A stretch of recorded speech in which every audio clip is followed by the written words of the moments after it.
مولانا روم رحمۃ اللہ علیہ اپنی مثنوی شریف میں فرماتے ہیں سلطان محمود غزنوی بادشاہ رات کو اس کی عادت تھی چکر لگاتا تھا، وہ گشت کرتا تھا عوام کے حالات سے باخبر رہنے کے لیے۔ ایک دن حسب معمول وہ رات کو چکر لگاتے ہوئے شہر سے باہر جب گیا تو ایک جگہ پہ دیکھا 3-4 بندے بیٹھے ہیں اکٹھے ہو کے سر جوڑ کے کوئی باتیں کر رہے ہیں، آدھی رات کا وقت ہے۔ سلطان وہاں گزرا، بھیس بدلا ہوا تھا بادشاہ نے، کوئی سپاہی کوئی پروٹوکول نہیں تھا، اکیلا ہی تھا۔ جیسے ان 4 بندوں کے پاس گیا بادشاہ نے کہا السلام علیکم، وہ کہنے لگے وعلیکم السلام جی۔ وہ کہا مسافر ہوں بھائی، سوچا رات آپ کے پاس گزار لیتا ہوں، مقصد تھا جاسوسی کرنا بھی، یہ کیا کر رہے ہیں؟ وہ 4 کہنے لگے نا بھائی چلتا بڑی یہاں سے، تیرا ہمارے ساتھ کام نہیں ہے۔ اور کیوں بھائی؟ پردیسی بندہ ہوں، اگر آپ کے ساتھ آدھی رات گزار لوں گا تو کیا جاتا ہے آپ کا؟ انہوں نے کہا نہیں بس اپنا کام کر، چل جاتا ہے کہ نہیں جاتا؟ غصے ہو گئے وہ۔ بادشاہ نے کہا غصے ہو گئے ہو، خیر تو ہے، وجہ کیا ہے؟ انہوں نے کہا اچھا سچی بات سننا چاہتا ہے؟ انہوں نے کہا کہنے لگے ہم ہیں چور اور ڈاکو، ہم تو اپنا رات کا پروگرام بنا رہے ہیں، لہذا تو پردیسی ہمارے ساتھ کیا کرے گا؟ تو اپنا رستہ لگا۔ صوفی اقبال صاحب بادشاہ ہنس پڑا اور ہنس کے کہنے لگا ہو پھر تو میری پارٹی کے بندے ہوئے، میں بھی چوری کرتا ہوں۔ اچھا پارٹی کا بندہ تو، لیکن ہمارے گروپ میں شامل ہونے کے لیے تجھے ہماری ایک شرط ہے، وہ پوری کرنا ہوگا۔ کیا جی؟ کہنے لگے ہم جو 4 بیٹھے ہیں، ہم چاروں میں کوئی نہ کوئی کمال ہے، ہر بندے کے پاس ایک خوبی ہے، اگر تیرے پاس بھی کوئی خوبی ہے تو پھر ہمارے اندر شامل ہو سکتا ہے۔ سلطان محمود کہنے لگا بھی اپنی اپنی خوبی پہلے تم بتاؤ پھر میں اپنی بتاؤں گا۔ ایک کہنے لگا جی میرے اندر یہ خوبی ہے کہ جب ہم ڈاکہ ڈالنے جاتے ہیں، جس جگہ چوری کرنی ہو دیوار ہو تو دیوار توڑنے کے لیے کسی لوہے آزار کی ضرورت نہیں ہوتی، میں مکہ مار کے دیوار توڑ دیتا ہوں، دیوار توڑ کے اندر چلے جاتے ہیں۔ بھابھی وہ بڑا کمال ہے بھائی۔ دوسرے سے پوچھا تیرے اندر کیا کمال ہے؟ اس نے کہا بھی میرے اندر یہ کمال ہے کہ میں جگہ کو سونگ کے، دھرتی کو سونگ کے بتا دوں گا خزانہ کہاں چھپا ہوا ہے۔ ٹھیک ہے جی۔ تیسرے سے پوچھا تیرے اندر کیا کمال ہے؟ وہ کہنے لگا میرے اندر یہ کمال ہے کہ جانور بالخصوص کتا بھونکے نا، میں اس کی بولی سمجھ لیتا ہوں یہ کہہ کیا رہا ہے، یہ کیا بھونک رہا ہے۔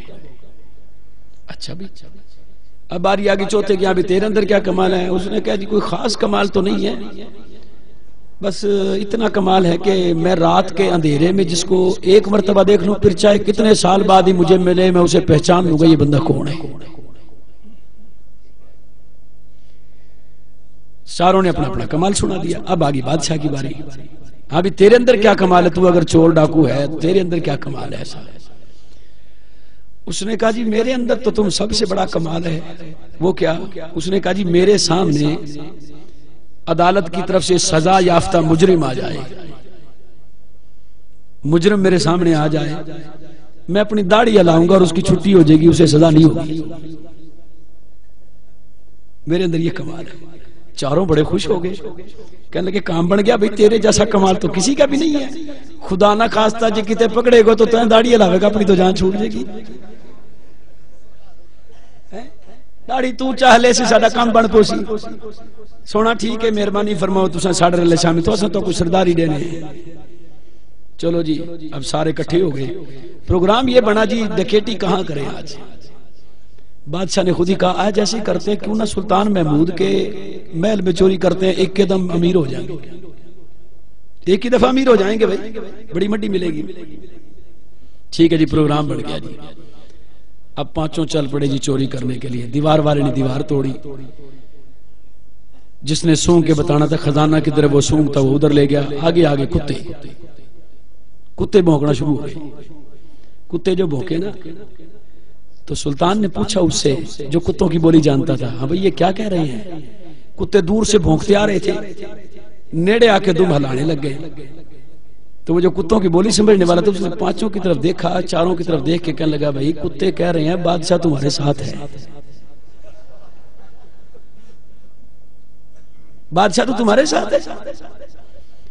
بادشاہ کہنے لگا, سلطان محمود کہنے لگا وہ کمڑا ہو گیا ہے, آپ ڈاکو ہیں بھائی, اپنے ساتھ کہاں سے آ گئے چور؟ ایک بادشاہ کہاں سے آ گیا؟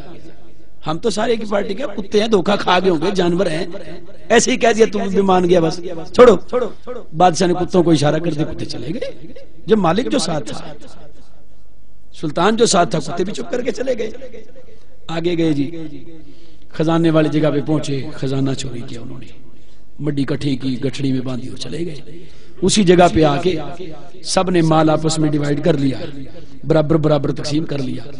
اب سلطان کہنے لگا چلو جی اپنے اپنے گھر, سارے اپنے اپنے گھر. سلطان کہنے لگا چلو میں بھی کہیں چھپ جاتا ہوں, لیکن سب سے آخر میں بادشاہ گیا اور ساروں کے دروازوں پہ نشان لگا دیا. بادشاہ چلا گیا اپنے محل. اب صبح کو سپاہیوں نے آ کے, خزانچی نے آ کے بتایا حضور خزانہ چوری ہو گیا.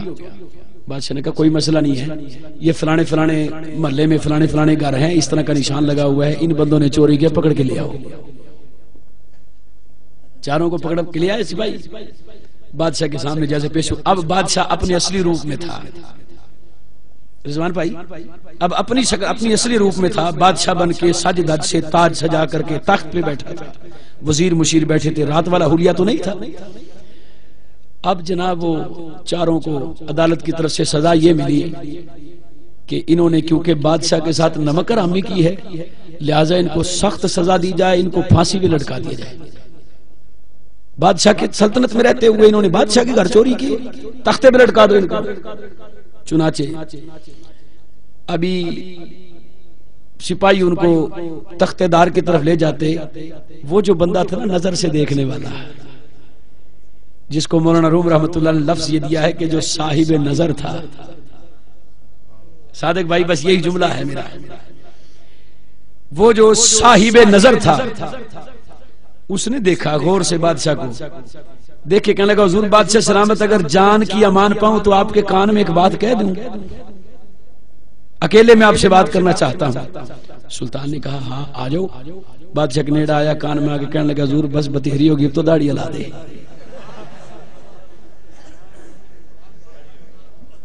میں نے کہا حضور بس اب مہربانی کرو داڑھی ہلا دو, بس ابھی تو گلے تھے ہمارے. جیسے آپ سن کے اس بات کو ہنس دیے, بادشاہ بھی ہنس پڑا اور ہنس کے سلطان کہنے لگا ہاں تم تو ہلاک ہو گئے ہوتے, تم تو آج مر گئے ہوتے, تمہیں ایک صاحب نظر نے بچا لیا ہے.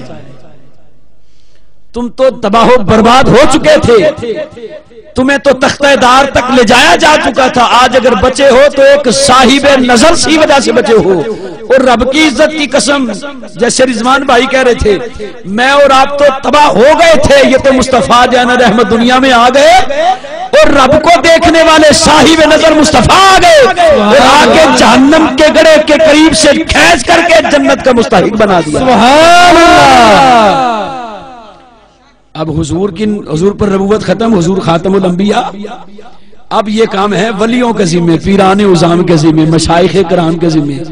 رب کی عزت کی قسم آج کے اس پرفتن دور میں تو کہا کرتا ہوں, میں تباہی کے دانے پہ پہنچ گیا ہوتا, پتہ نہیں کہاں ہوتا, نکما پھرتا ہوتا, گلیوں کی خاک جانتا. یہ تو مرشد اتار کا کرم ہو گیا, اپنے دامن میں لے کر کے مصطفیٰ کے منبر پر کھڑا کرنے کے لائق بنا دیا. سبحان اللہ. صوفی اقبال نقشبندی صاحب خوش نصیب ہیں آپ, ہر سال اپنے گھر کو دلہن کی طرح سجا کر کے گاہے بگاہے محفلیں کرتے ہو. یہ اپنا کوئی کمال نہیں, سائیوں کا کمال ہے, سائیوں نے اس راہ پہ لگا دیا ہے.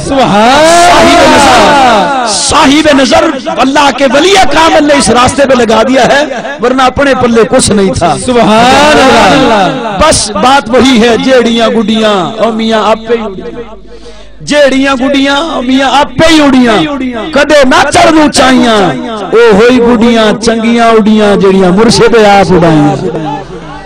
یہ سائیوں کا فیض ہے.